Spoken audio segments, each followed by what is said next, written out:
इस सेशन में हम बात करने वाले हैं कंप्यूटर के विकास के बारे में, कंप्यूटर के एवोल्यूशन के बारे में। सबसे पहले बात करते हैं कंप्यूटर का विकास किस प्रकार से हुआ। हम यहाँ पे बेसिकली कंप्यूटर जब विकसित हो रहा था तो कौन कौन सी डिवाइसेस उससे पहले विकसित हुई और कंप्यूटर तक हम कैसे पहुँचे उसकी जानकारी लेने वाले हैं। मैं आपको बता दूं, इसमें काफ़ी सारे क्वेश्चन पूछे जाते हैं एग्ज़ाम में और आपको यहाँ पे कुछ चीज़ों का ध्यान रखना है कि कौन सी सदी में आविष्कार हुआ, कौन सी मैकेनिकल डिवाइस है, कौन सी इलेक्ट्रॉनिक डिवाइस है, किस कार्य में आती थी, ये सब चीज़ों का आपको ध्यान रखना है। हालांकि जो हम सैम्पल क्वेश्चन आंसर की फ़ाइल देते हैं उसमें इस तरह के काफ़ी सारे क्वेश्चन पहले से ही शामिल है, तो आप उनको नीचे दी गई वेबसाइट से स्प्लैश जो होती है हमारी स्क्रीन पे वहाँ से डाउनलोड भी कर सकते हैं। तो आइए शुरू करते हैं।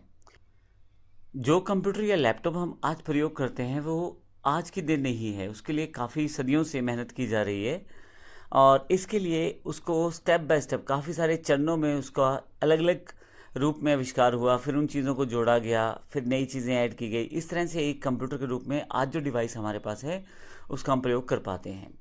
तो कंप्यूटर के विकास में सबसे इम्पोर्टेंट और पहला नाम एबेकस का है। यह कंप्यूटर के इतिहास का सबसे पुराना डिवाइस है। हालांकि ये बिल्कुल कंप्यूटर से मैच नहीं करता, यह एक मैकेनिकल डिवाइस होता है जिसमें एक तारों का फ्रेम होता है। इसे चाइना में 16वीं सदी में आविष्कृत किया गया था, यानी कि इसे बनाया गया था 16वीं सदी में चाइना में। अगर आप बच्चों के लिए एक स्लेट देखें तो उसमें तारों में बिट परोए रहते हैं जो आजकल भी मार्केट में मिल जाती है। कुछ इसी तरह का यह डिवाइस था एबेकस, जिसमें बिट्स रहते थे, छोटी छोटी गोलियां रहती थी तारों में। आप एबेकस का प्रयोग कैलकुलेशन करने में कर सकते थे, जैसे जोड़ने में, घटाने में, गुना करने में। और ध्यान रखिएगा ये मैकेनिकल डिवाइस था, अर्थात इसमें कोई भी इलेक्ट्रॉनिक तार वगैरह लगाने की ज़रूरत नहीं थी। यह एक मैकेनिकल डिवाइस था जो आप नॉर्मल प्रयोग कर सकते थे बिना किसी बिजली के। इसके पश्चात जैसे अबेकस आविष्कृत हुआ उसके पश्चात 1617 में एक नेफियर बोन ने अलग से डिवाइस बनाई।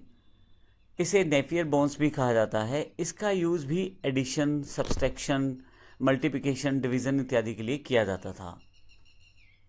उसके नेक्स्ट पार्ट में जब 1620 में विलियम आर्टेड ने स्लाइड रूल को आविष्कृत किया। अब आप प्लस माइनस गुना भाग तो कर सकते थे, अब उसका एक नया पार्ट जोड़ा गया, वर्गमूल, यानी कि स्क्वायर रूट और लॉगरिथम। इसके अलावा ट्रिग्नोमेट्रिक फंक्शंस, इन सब के लिए आप स्लाइड रूल का प्रयोग कर सकते थे। विलियम आर्टेड ने 1620 में इसका आविष्कार किया था। अब ध्यान रखिएगा, आपसे अगर जो क्वेश्चन पूछा जाता है वो ये पूछा जाता है स्लाइड रूल में क्या क्या चीज़ें की जा सकती हैं। उसमें आपके पास ऑप्शंस दिए जाएंगे, आपको इन चीज़ों का ध्यान रखना है ट्रिपल सी का, खासतौर से एग्जाम देते समय। अगला हमारे पास है पास्कल कैलकुलेटर। ब्लेज पास्कल ने एक मैकेनिकल डिजिटल कैलकुलेटर का आविष्कार किया 1645 में। अब यह मैकेनिकल और डिजिटल प्रारूप था, अर्थात कुछ इसको बिजली चाहिए थी और कुछ यह मैकेनिकल डिवाइसेस के साथ मिलकर काम करता था। काम ये बेसिक ही कर पा रहा था, जैसे जोड़ना, घटाना, यानी कि एडिशन, सब्सट्रैक्शन इत्यादि। लेकिन मुख्य बात यह थी कि एक मैकेनिकल प्लस डिजिटल कैलकुलेटर था। इसके पश्चात एक मैकेनिकल कैलकुलेटर लाइबनिज ने आविष्कृत किया 1671 में, जिसका यूज़ फिर से एडिशन, सब्सट्रैक्शन, मल्टीप्लिकेशन, डिवीज़न के लिए किया था। लेकिन कहीं ना कहीं थोड़ा सा फास्ट था ये और काम करने की गति इसमें बढ़ गई थी और काउंटिंग इत्यादि आप बड़ी फास्ट कर सकते थे इसमें। नेक्स्ट जो पार्ट है, Charles Babbage. Charles Babbage computer के पिता कहे जाते हैं। मैं आपको ये भी बता दूं कि कई बार ये क्वेश्चन कई एग्जाम्स में और कई जगह पूछा जाता है। चार्ल्स बेबेज ने 1822 में जो मशीन बनाई थी उसे डिफरेंस इंजन कहते थे। अब बेबेज का कंप्यूटर के विकास में बहुत बड़ा योगदान है, तभी इन्हें कंप्यूटर का पिता कहा जाता है।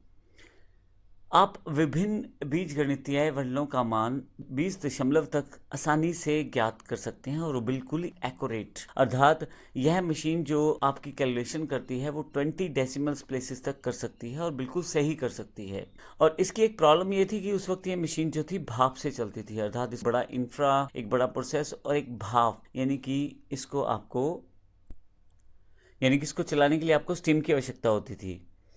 लेकिन उन दिनों में नॉर्मल व्यक्ति तो इसका प्रयोग बिल्कुल नहीं कर सकता था, क्योंकि साइज़ भी बड़ा और इसके लिए रिक्वायरमेंट्स भी ज़्यादा। लेकिन फिर भी कमर्शियल एरियाज़ में इसका यूज़ होना शुरू हो गया, जैसे डिपार्टमेंट, पोस्टेज डिपार्टमेंट है या रेलवे डिपार्टमेंट है, बीमा डिपार्टमेंट है, इन कमर्शियल एरियाज़ में इसका प्रयोग करना शुरू किया गया। इसके पश्चात एनालिटिकल इंजन का आविष्कार हुआ। चार्ल्स बेबेज ने यह मशीन तैयार की में अब इनपुट आउटपुट, स्टोरेज भी अवेलेबल थी, कंट्रोल भी था।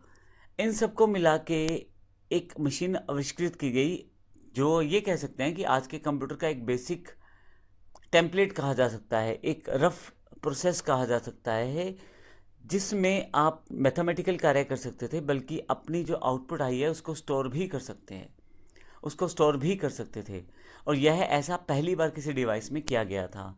इसलिए मैंने पहले बोला था कि चार्ल्स बेबेज को कंप्यूटर का पिता कहा जाता है, क्योंकि यह मशीन जो थी अब थोड़ा सा आगे आ चुकी थी, जिसमें आपके पास इनपुट अवेलेबल थी, प्रोसेस आउटपुट अवेलेबल थी, स्टोरेज अवेलेबल थी, कंट्रोल अवेलेबल था। इन सब चीज़ों को बांट के एक इकट्ठा प्रोसेस तैयार किया गया, जिसमें अब मैथमेटिकल कार्य के अलावा भी आप स्टोरेज के रूप में अपनी आउटपुट को स्टोर कर सकते थे। नेक्स्ट जो था टेबुलेटिंग मशीन थी।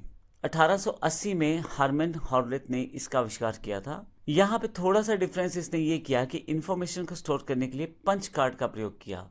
यह एक पंच कार्ड होता है जिसमें छेद बन जाते थे। अब उन छेदों को पढ़ के ये डिसाइड किया जाता था कि इसमें डेटा क्या लिखा गया है। यह एक्चुअली एक मैकेनिकल टैबलेटर पे आधारित था। इसमें आप इंफॉर्मेशन या डेटा को स्टोर कर सकते थे और इवन सॉर्ट भी कर सकते थे।